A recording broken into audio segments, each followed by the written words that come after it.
Definisi sewa ekonomi. Definisi umum. Sewa ekonomi diartikan sebagai harga yang dibayar ke atas penggunaan tanah dan faktor-faktor produksi lainnya yang jumlah penawarannya tidak dapat ditambah. Definisi lain. Segolongan ahli ekonomi mendefinisikan sewa ekonomi secara berikut. Sewa ekonomi adalah bagian pembayaran ke atas sesuatu faktor produksi yang melebihi dari pendapatan yang diterimanya, dari pilihan pekerjaan lain yang terbaik yang mungkin dilakukannya.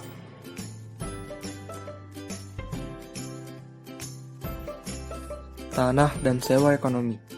Tanah merupakan faktor produksi yang jumlahnya tidak dapat diubah, yaitu jumlahnya tidak dapat ditambah atau dikurangi. Yang dapat dilakukan adalah memperbaiki mutu dari tanah yang tersedia. Menurut pandangan David Ricardo, salah satu ahli ekonomi klasik yang terkemuka, David Ricardo mengibaratkan sebidang tanah yang akan ditanami jagung. Menurutnya, harga jagung yang tinggi disebabkan oleh permintaan yang banyak, sedangkan penawarannya kurang mencukupi. Harga jagung yang tinggi menyebabkan para petani ingin menanam jagung lebih banyak dan menaikkan permintaan mereka ke atas tanah. Maka sewa tanah bertambah tinggi. Dengan demikian, harga jagung yang tinggi menyebabkan sewa tanah yang tinggi. Pada gambar 17.1, pandangan yang dikemukakan oleh David Ricardo dapat diterangkan dan dibuktikan. Terlihat kurva SS menggambarkan penawaran tanah. Dan penawaran tersebut bersifat tidak elastis sempurna, karena penawaran tanah tidak dapat ditambah atau dikurangi. Oleh karena sifat penawaran tanah yang seperti itu, besarnya sewa tanah tergantung sepenuhnya kepada permintaan ke atas tanah tersebut. Makin tinggi permintaan, makin tinggi pula sewa tanah yang harus dibayar. Perbedaan sewa ekonomi dan pendapatan pindahan. Sewa ekonomi. Sewa ekonomi adalah bagian pembayaran ke atas sesuatu faktor produksi yang melebihi dari pendapatan yang diterimanya, dari pilihan pekerjaan lain yang terbaik yang mungkin dilakukannya. Sedangkan pendapatan pindahan adalah pembayaran yang diperoleh suatu faktor produksi, terutama tanah dan tenaga kerja, yang merupakan bagian dari pendapatan yang merupakan ganjaran agar faktor produksi tersebut tidak pindah ke kegiatan lain.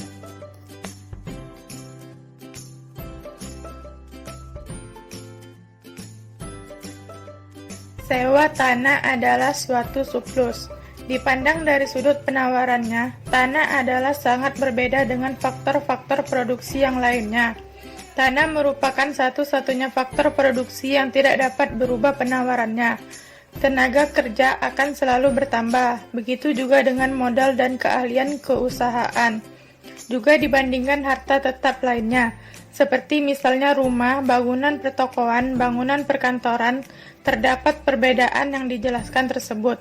Harta-harta tetap yang belakangan dinyatakan ini juga jumlahnya dapat diubah. Apabila sewa rumah, bangunan perkantoran, dan bangunan pertokoan mengalami kenaikan yang cukup tinggi, maka akan timbul perangsang kepada para pengusaha untuk menambah penawaran bangunan tersebut. Sebaliknya, apabila sewa berbagai bangunan tersebut terlalu rendah, kalau dibandingkan dengan modal yang ditanamkan untuk menyediakan bangunan tersebut, para pemilik modal tidak akan menanamkan modalnya ke sektor bangunan. Harga sewa tanah tidak dapat melakukan peranan yang sama seperti harga faktor produksi lainnya. Maksudnya, perubahan sewa tanah tidak akan menimbulkan pengaruh atau efek apapun kepada penawarannya. Sewa tanah bukanlah suatu pembayaran atau perangsang untuk menjamin agar tanah dapat disesuaikan jumlah dan penawarannya. Dengan yang diperlukan dapat berbagai kegiatan ekonomi, apakah sewanya nol atau sedikit, atau sangat tinggi. Jumlah tanah yang tersedia untuk digunakan dalam kegiatan ekonomi tetap sama banyaknya. Sewa ekonomi dan pendapatan pindahan. Setiap faktor produksi termasuk tanah dapat digunakan untuk berbagai kegiatan memproduksi. Tanah misalnya dapat digunakan untuk kegiatan pertanian dan dapat pula digunakan sebagai tempat mendirikan industri atau untuk daerah pemukiman. Sebagai tempat untuk kegiatan pertanian, tanah dapat pula digunakan untuk berbagai kegiatan pertanian, yaitu untuk menanam jagung, padi, atau buah-buahan. Dalam pengertian yang sudah lebih disempurnakan, sewa ekonomi juga dinikmati oleh faktor produksi lain, yang penawarannya semakin bertambah apabila harganya naik. Tenaga kerja sebagai contohnya juga akan memperoleh sewa ekonomi. Kurva DD sama dengan MRP dan SS berturut-turut menggambarkan permintaan penawaran tenaga kerja. Maka kesimpulan tercapai di titik E, dan berarti tingkat upah mencapai W, dan jumlah tenaga kerja yang digunakan adalah L. Tenaga kerja ke L menerima upah sebanyak W, dan ia juga menginginkan upah sebanyak W untuk dipekerjakan. Maka tenaga kerja ke L tidak menerima sewa ekonomi. Tenaga kerja sebelumnya menghadapi keadaan yang berbeda, seperti yang dapat dilihat dari bagian kurva SS yang berada di antara sumbu tegak dan titik E. Kurva tersebut berada di bawah WE. Keadaan tersebut menggambarkan bahwa tenaga kerja sebelum L di antara O dan L bersedia menerima upah yang lebih rendah dari W. Makin mendekati O, kedudukan tenaga kerja tersebut, makin rendah upah yang dimintanya. Namun demikian, setiap tenaga kerja tersebut pada akhirnya masing-masing memperoleh upah sebanyak W. Berarti mereka menerima lebih banyak daripada yang mereka tuntut. Kelebihan tersebut adalah sewa ekonomi. Dengan demikian, pendapatan seluruh tenaga kerja sebanyak OLEW dapat dibedakan menjadi dua bagian, yaitu satu sewa ekonomi yang ditunjukkan oleh segitiga W1EW dan dua pendapatan pindahan yang ditunjukkan oleh OLEW1. Produktivitas modal dan permintaan terhadap modal.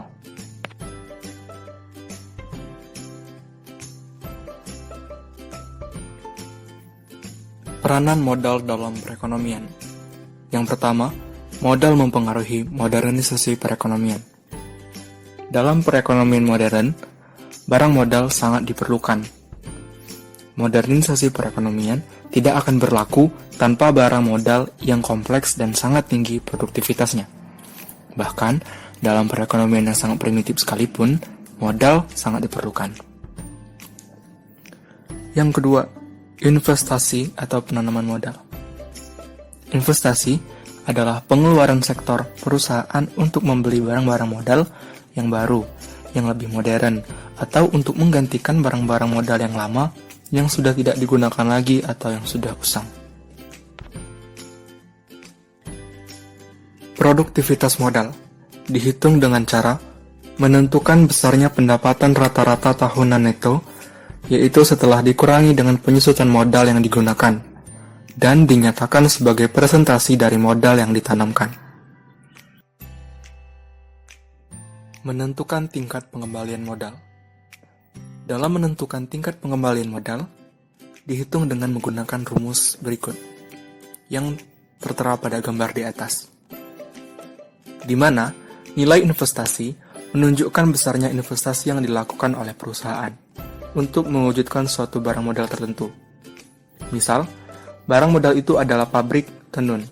Dalam persamaan ini, dimisalkan seluruh investasi dilakukan dalam 1 tahun pertama. Seterusnya, X1, X2, X3, sampai Xn adalah pendapatan bersih, yaitu hasil penjualan pada tahun 1, 2, 3, setelah dikurangi oleh biaya produksi dan operasi perusahaan tersebut di dalam tahun-tahun yang bersamaan. Umur ekonomi barang modal itu adalah N, dan A, nilai barang modal itu pada akhir tahun N.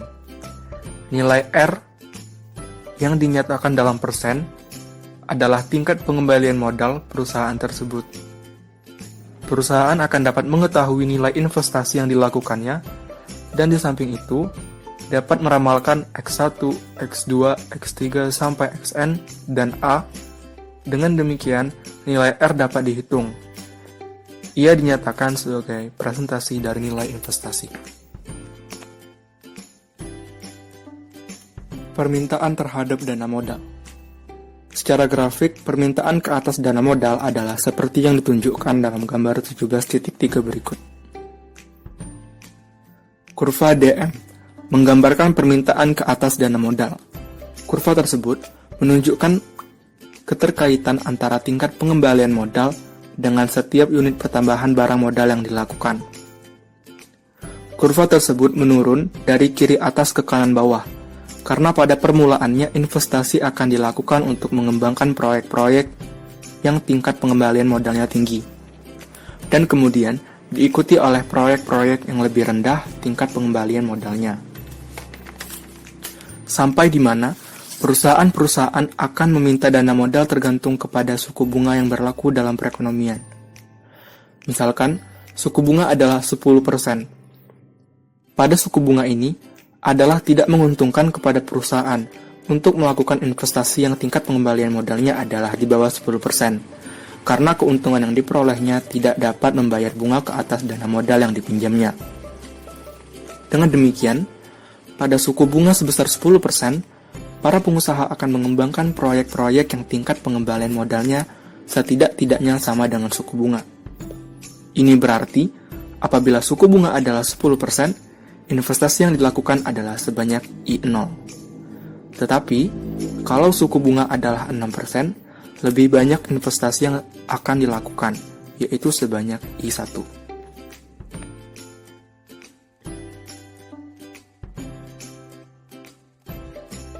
Penentu suku bunga. Dalam menganalisis faktor-faktor yang menentukan suku bunga juga terdapat perbedaan pendapatan di antara ahli-ahli ekonomi klasik dan Keynes. Pandangan klasik. Menurut ahli ekonomi klasik, suku bunga ditentukan oleh permintaan ke atas tabungan dan penawaran tabungan. Bagaimana kedua faktor ini menunjukkan suku bunga ditunjukkan dalam gambar 17,6. Kurva S dan I berturut-turut adalah kurva penawaran dana modal atau penawaran tabungan, dan permintaan dana modal atau permintaan ke atas tabungan. Maka keseimbangan tercapai di titik E0, dan ini menunjukkan bahwa jumlah dana modal yang akan diinvestasikan adalah I0 dan suku bunga adalah R0. Pandangan Keynes. Ahli-ahli ekonomi sesudah klasik pada umumnya memberikan sokongan pada pandangan Keynes berikut. Suku bunga bergantung kepada 1. Jumlah uang yang beredar atau penawaran uang, dan 2. Preferensi likuiditas atau permintaan uang. Keynes menyatakan bahwa permintaan uang oleh masyarakat mempunyai 3 motivasi atau tujuan, yaitu 1. Untuk transaksi, yaitu masyarakat meminta uang untuk membayar konsumsi yang dilakukannya. 2. Untuk berjaga-jaga, yaitu untuk menghadapi masalah yang tidak terduga-duga, seperti kematian dan kehilangan pekerjaan. Dan ketiga, untuk spekulasi, yaitu untuk ditanamkan ke saham-saham atau surat berharga lain. Penentuan tingkat bunga yang dikemukakan oleh Keynes dapat diterangkan dengan menggunakan gambar 17,7. Kurva LP atau kurva preferensi likuiditas menggambarkan permintaan ke atas uang. Dalam gambar 17,7 ditunjukkan bahwa waktu jumlah uang adalah M0, suku bunga adalah R0. Pada waktu jumlah uang adalah M1, suku bunga adalah R. Faktor penyebab perbedaan suku bunga. Terdapat 3 faktor. Yang pertama adalah perbedaan risiko. Yang kedua, jangka waktu pinjaman. Dan yang ketiga adalah biaya administrasi pinjaman. Suku bunga nominal dan suku bunga real. Suku bunga nominal. Kalau kita baca di surat kabar atau majalah bahwa suku bunga deposito berjangka 1 tahun di suatu bank adalah 15% per tahun, maka suku bunga ini dinamakan suku bunga nominal. Suku bunga nominal adalah suku bunga yang digunakan sebagai ukuran untuk menentukan besarnya bunga yang harus dibayar oleh pihak peminjam dana modal. Suku bunga real. Suku bunga real adalah suku bunga yang memiliki tingkat bunga real yang menunjukkan persentase kenaikan nilai real dan modal ditambah bunganya dalam setahun. Dinyatakan sebagai presentasi dari nilai real modal sebelum dibungakan.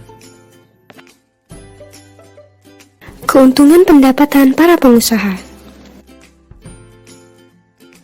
Keuntungan ditentukan dengan cara mengurangkan berbagai biaya yang dikeluarkan dari hasil penjualan yang diperoleh.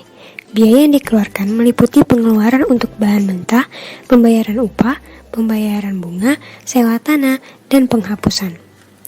Apabila hasil penjualan yang diperoleh dikurangi dengan biaya-biaya tersebut, nilainya adalah positif, maka diperoleh keuntungan.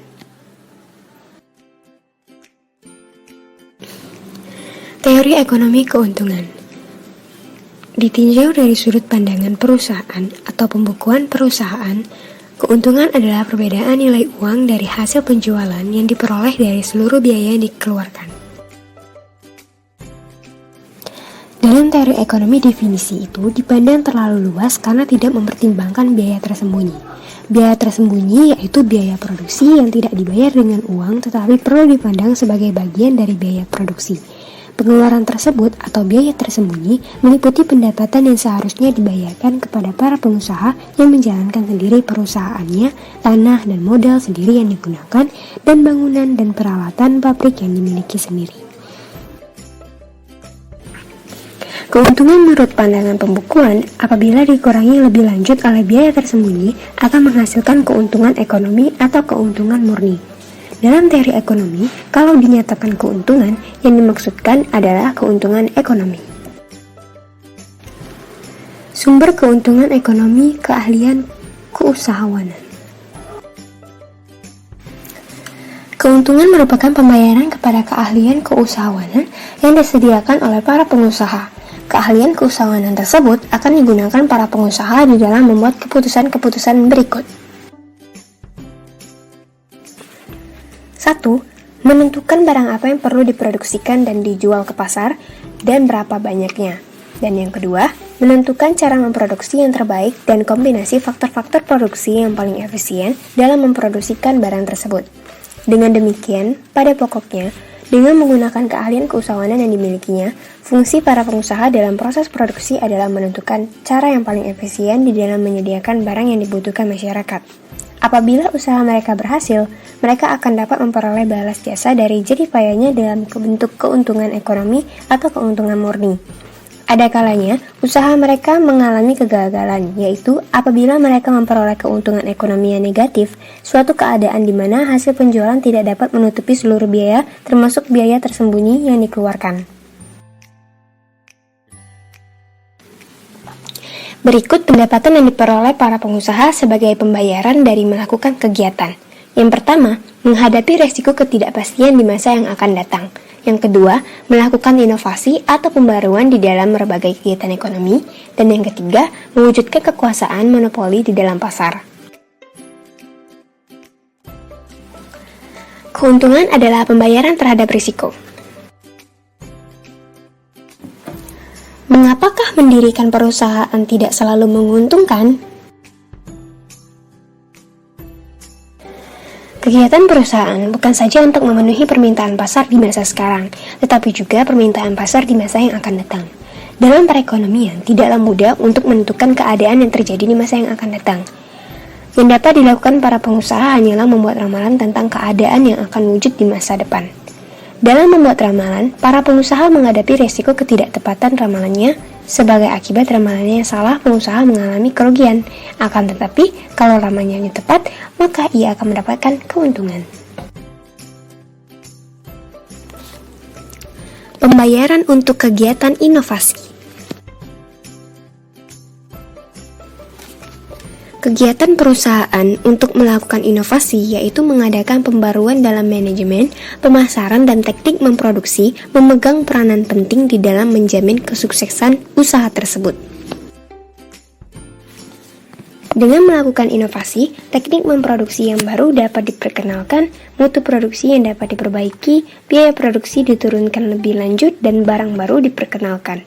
Langkah-langkah seperti itu di satu pihak dapat menaikkan hasil penjualan dan di lain pihak menurunkan biaya per unit produksi. Kedua perubahan ini akan menaikkan keuntungan perusahaan. Sebagai akibat kekuasaan monopoli, terdapatnya kemungkinan untuk membatasi persaingan ini memungkinkan perusahaan untuk memperoleh keuntungan yang melebihi normal di jangka panjang. Keadaan ini dicapai oleh perusahaan-perusahaan tersebut dengan membatasi produksi dan menjamin agar tingkat harga adalah melebihi biaya rata-rata. Kemungkinan untuk memperoleh keuntungan secara yang baru diterangkan ini menyebabkan ahli-ahli ekonomi berpendapat bahwa keuntungan boleh pula dipandang sebagai pendapatan dari kekuasaan monopoli yang dimiliki perusahaan.